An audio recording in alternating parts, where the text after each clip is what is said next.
Old Elara moved through the golden savanna grass like a slow, gray mountain. She was the matriarch, wise and weathered, her skin deeply wrinkled like ancient riverbeds, yet a quiet loneliness clung to her.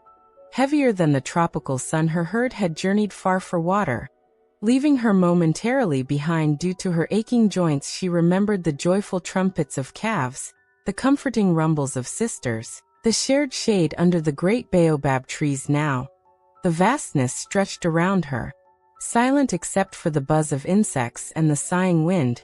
She dipped her trunk into a shallow, muddy puddle, the water warm and tasting of dust, a poor substitute for the cool rivers of her youth. A deep, resonant sigh escaped her, vibrating through the air, a sound of profound solitude that seemed to make the very earth pause in sympathy. One afternoon, seeking refuge from the relentless sun under a solitary, thorny acacia tree, Elara noticed something unusual. Half buried in the red earth near a gnarled root lay a smooth gray stone, about the size of a small melon. It was unlike the rough pebbles scattered nearby. This one was perfectly oval, cool to the touch, and seemed almost to glow faintly in the dappled light filtering through the sparse leaves. Intrigued, Elara gently nudged it with her trunk. It felt solid, reassuring. She carefully lifted it, the stone surprisingly comfortable in her grasp. Its coolness soothed the dry skin of her trunk. She placed it down, then picked it up.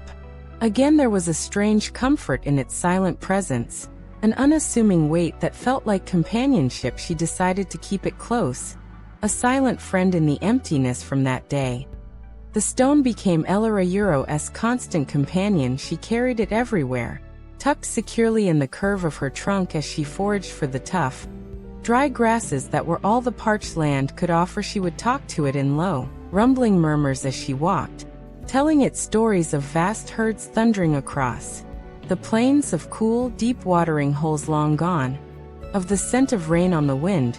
She would rest her trunk beside it while she slept, its solid presence a bulwark against the vastness of the night sky. Sometimes, she would gently roll it along the ground with her trunk, watching the dust puff up. A simple game for a lonely heart. The stone never answered, never moved on its own. Yet Elara felt understood. Its silence wasn't emptiness. It was a listening quiet, absorbing her memories and her sighs. The dry season deepened its cruel grip. The last muddy puddles vanished, baked hard by the sun. The grasses turned brittle and brown, offering little nourishment. The air shimmered with heat, and the horizon blurred into a haze of dust. Elara grew thin, her great ribs showing starkly beneath her wrinkled hide. Her steps became slower, heavier. She knew she could not survive much longer alone in this barren place.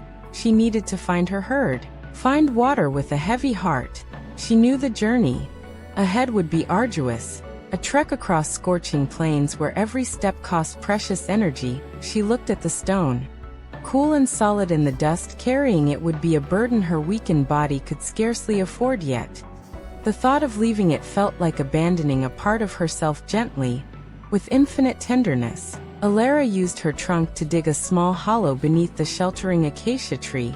She placed the smooth gray stone carefully within the cool earth, patting the soil around it with her trunk tip. A soft, mournful rumble escaped her, a sound filled with sorrow and apology. Rest here, little friend, she seemed to whisper into the still air. The journey is too far for you. Be safe. Tears, rare for an elephant, welled in her old eyes, leaving damp tracks through the dust on her cheeks. Turning away felt like tearing a piece from her soul. She took one last, long look at the mound beneath the tree, then resolutely faced the shimmering horizon, her steps slow and filled with a new, deeper ache. The silence without the stony Euro's familiar weight was deafening. Days blurred into a haze of heat, thirst, and exhaustion. Elara walked, driven by instinct and the faint, distant memory of herd paths. Her thoughts often drifted back to the cool shade of the acacia and the silent stone friend buried beneath it. Had the wind covered it? Had an animal disturbed it? The worry mingled with her physical pain. Finally, after a journey that stretched her endurance to its limit, she heard it. The distant, joyful trumpet of another elephant, then another, and another cresting a rise. She saw them, her herd, gathered near a blessedly wide, slow-moving river.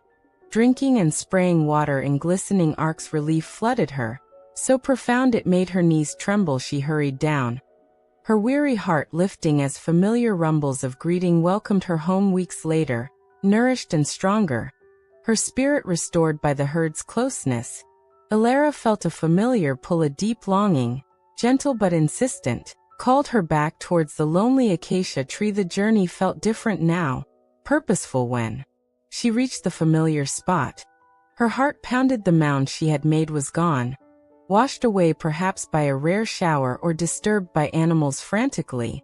Her trunk swept the dusty ground near the roots. Nothing. Disappointment, sharp and cold, pierced her then, as she moved closer to the riverbank that had swelled slightly with recent distant rains. Something glinted wetly in the shallows there, nestled among smooth pebbles washed clean by the water. Was her stone? The river had found it, carried it, and polished it until it shone like a gray pearl. Elara's trumpet of pure joy echoed across the savanna she waded in, her trunk curling lovingly around the familiar shape. It was cool, smooth, perfect. She lifted it high, water streaming from it, glinting in the sunlight. She brought it close to her eye, rumbling with deep, resonant happiness. Carefully, she placed the stone onto her broad back, nestled securely between her shoulder blades. It belonged with her. It was part of her journey, part of her heart. As Elara rejoined her herd by the life-giving river, the silent stone rode upon her back, a small, smooth testament to the enduring power of friendship found in the most unexpected places, carried forever in the embrace of the gentle giant who had learned to listen to its quiet presence. She had found her family, and she had found her friend again, the silent stone now forever a part of her world.